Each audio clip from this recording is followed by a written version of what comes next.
প্রত্যেক ভোজন রসিক বাঙালির কিন্তু প্রিয় হিঙের কচুরি। আর যে কোনো মিষ্টির দোকানে গেলেই কিন্তু আমাদের চোখে পড়ে এই হিঙের কচুরির দিকে। আজ বাড়িতেই কিন্তু বানিয়ে নিয়েছি সহজ পদ্ধতিতে এই রকম দোকানের মতো হিঙের কচুরি। তোমরা কিন্তু রেসিপিটা পুরোটা দেখো আর অবশ্যই বাড়িতে কিন্তু চেষ্টা করো। প্রথমেই একটা খালি বোল নিয়ে নিয়েছি, তার মধ্যে নিয়েছি মুগের ডাল। মুগের ডালটা প্রায় 6 থেকে 7 ঘন্টা আগে আমি ভিজিয়ে রেখে দিয়েছি, কারণ যত মুগের ডালটা ভেজানো ভালো হবে তত কিন্তু মুগের ডালের যে কচুরিটা সেটা কিন্তু খেতে ভালো হবে। তার মধ্যে আদা আর লঙ্কা দিয়ে একটা স্মুদি পেস্ট কিন্তু বানিয়ে নিলাম। ময়দাটা মাখার জন্য নিয়েছি প্রথমে ময়দার মধ্যে নিয়েছি পরিমাণ মতো লবণ, তার সাথে নিয়েছি গোটা জোয়ানটা হাতে একটু ডাস্ট করে দিয়ে দেবে, পরিমাণ মতো চিনি আর পরিমাণ মতো নিয়েছি ঘি। পুরো ময়দাটা কিন্তু ঘি দিয়ে আমাদেরকে ময়ান দিতে হবে, যাতে যে ময়দাটা আমি মাখছি সেই ময়দাটা কিন্তু ভীষণ সফট হবে আর খেতেও কিন্তু মুচমুচে হবে। দোকানে কিন্তু ঘি দিয়েই কিন্তু এই কচুরির ময়ানটা দিয়ে থাকে। যখন দেখবে হাতে মুঠি হয়ে গেছে তখন অল্প অল্প জল দিয়ে একটা শক্ত ডো মতো তৈরি করে 20 মিনিট মতো রেখে দিয়েছি। অন্যদিকে যে পুরটা বানাবো তার জন্য কড়াইতে নিয়েছি তেল, দিয়েছি একটু বেশি পরিমাণে হিং। যেহেতু কচুরি ভাজছি সেই জন্য হিংটা একটু বেশি করেই দেবে। পেস্টে রাখা যে মুগ ডালটা করেছিলাম সেই মুগ ডালটা দিয়েছি ধনে গুঁড়ো, তার সাথে দিয়েছি কাঁচা লঙ্কা বাটা, পরিমাণ মতো দিয়েছি লবণ আর দিয়েছি হলুদ, আর একটু কালারের জন্য দিয়েছি কাশ্মীরি রেড চিলি পাউডার, আর অল্প সামান্য পরিমাণে দিয়েছি চিনি।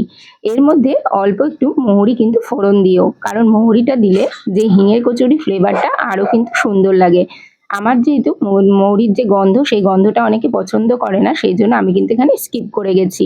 তবে তোমরা কিন্তু মৌরিটা দেবে, কারণ মৌরি দিলে যে কচুরির যে গন্ধটা সেটা খেতে খুব ভালো লাগে, আর মৌরির জন্য খেতেও কিন্তু খুব ভালো লাগে। চলো দেখো, গল্প করতে করতে আমাদের কিন্তু হয়ে গেল। এরপর যে পুরটা রয়েছে সেই পুরটা কিন্তু একেবারে ঝুরঝুরি হয়ে গেছে, আর লেচি কেটে ময়দার মধ্যে আমি কিন্তু একটা একটা করে পুর ভরে নিয়েছি, দিয়ে কচুরি আকারে গড়ে নিয়েছি।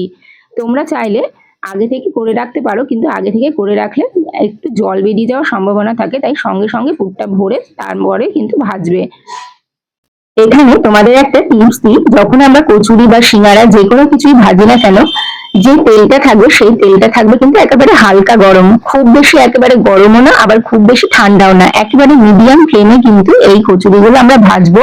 আর তেলটা হবে একেবারে মিডিয়াম, যে গরমটা থাকে সেই গরমটা থাকবে, কারণ বেশি গরম দিলে যে কচুরিগুলো সেগুলো লুচির মতো ফুলে উঠবে আর কচুরির মতো মুচমুচেও হবে না।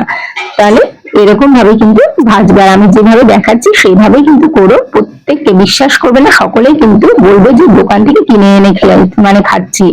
ব্যাস, এবার একটা একটা করে লেচি আকারে ছোট্ট ছোট্ট করে বেলে নেব।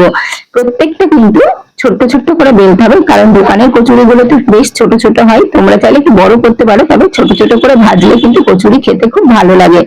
আর দোকানের কচুরি তার সাথে একটু চাটনি খেতে তো অসাধারণ লাগে।